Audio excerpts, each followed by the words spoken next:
Ce n'est pas que les immigrés aiment les métiers pénibles, c'est que le système les y pousse. Les métiers les plus durs, BTP, nettoyage, agriculture, restauration, aide à domicile, livraison, cumulent souvent bas salaire, horaires longs, pénibilité physique, faible reconnaissance sociale, peu de protection syndicale. Ce sont des emplois que beaucoup de natifs refusent quand ils ont d'autres options. Les émigrés, surtout récents ou sans papier ou sans statut stable, sont souvent en besoin urgent d'argent, exclus de nombreux métiers qualifiés, dépendants d'un employeur pour leurs papiers, moins enclins à contester, par peur de perdre leur travail ou d'être expulsés. Cette fragilité devient une opportunité pour le marché. C'est brutal mais réel.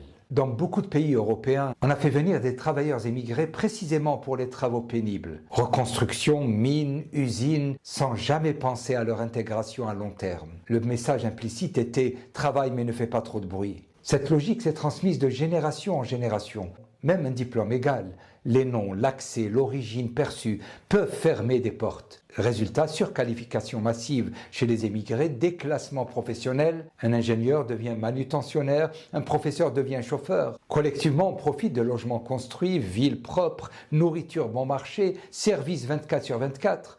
Mais on préfère ne pas voir qui fait ce travail. Les immigrés deviennent le corps invisible qui tient la société debout. La vraie question n'est pas pourquoi les immigrés font ces métiers, mais plutôt pourquoi acceptons-nous qu'une partie de l'humanité porte le poids du confort des autres. Et là, on touche à l'éthique, pas seulement à l'économie. Pourquoi les métiers les plus durs sont-ils toujours faits par les mêmes mains ? Pourquoi faut-il toujours que ce soit les mêmes dos qui se courbent, les mêmes corps qui s'usent, les mêmes visages qu'on ne regarde pas? Pourquoi? On dit ce sont les émigrés, comme si c'était une explication. Mais ce n'est pas une réponse, c'est une habitude. Ce n'est pas qu'ils aiment la pénibilité, non, pas du tout. Ce n'est pas qu'ils rêvent de la poussière, du froid, des horaires cassés, des nuits sans fin, non. C'est que le système leur dit sans le dire. Tu peux rester à condition de porter ce que les autres ne veulent plus porter. Ils arrivent avec des diplômes, des savoirs, des histoires. On leur tend un balai, une pelle, un chantier, une cuisine brûlante. Parce qu'ils ont besoin de travailler, parce qu'ils ont peur de perdre, parce qu'un papier peut disparaître plus vite qu'un salaire. Alors ils se taisent, ils tiennent, ils encaissent. Et nous marchons sur des trottoirs propres, nous mangeons des fruits cueillis à l'aube, nous habitons des immeubles construits à la sueur de corps invisibles. On profite, mais on ne voit pas. On a organisé la pénibilité, on l'a déplacée, on l'a même confiée à ceux qui parlent moins fort,